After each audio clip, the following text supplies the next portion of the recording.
Let's set the stage. It's 1787.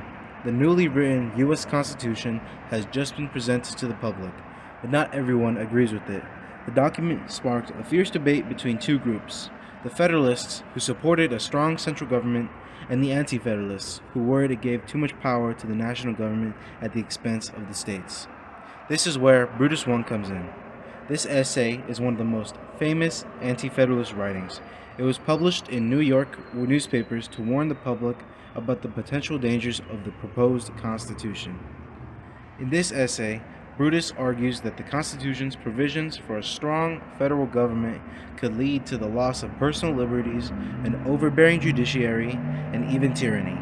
It questions whether a large, diverse republic can truly represent the people, or whether it's doomed to become disconnected and unresponsive. Brutus I highlights concerns about the necessary and proper clause. Could it give Congress too much power? What exactly counts as necessary and proper that needs to be enforced? The supremacy clause. Would federal laws overrule state laws entirely? The size of the republic. Can one government effectively manage the interests of so many varied states and people?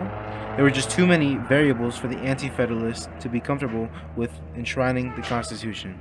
The elastic clause was used to further justify how a large government was unnecessary and the central government should only have the powers necessary to meet the needs of the states and the people. Powers like amassing an army and taxation of the states would be too much of a reach. These were deeply philosophical times and practical concerns that resonated with many Americans at the time.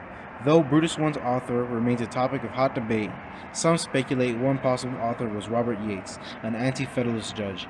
His argument contributed to the shaping the debate that eventually led to the conclusion of the Bill of Rights in the Constitution. The solution?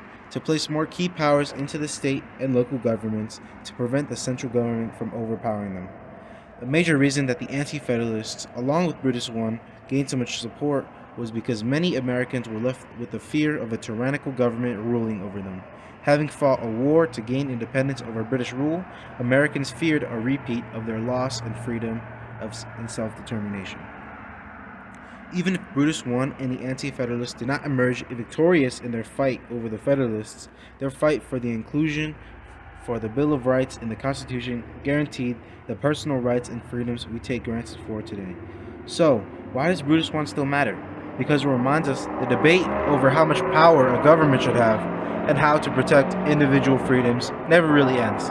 It's a conversation we're still having today and a huge topic of debate between all modern political parties.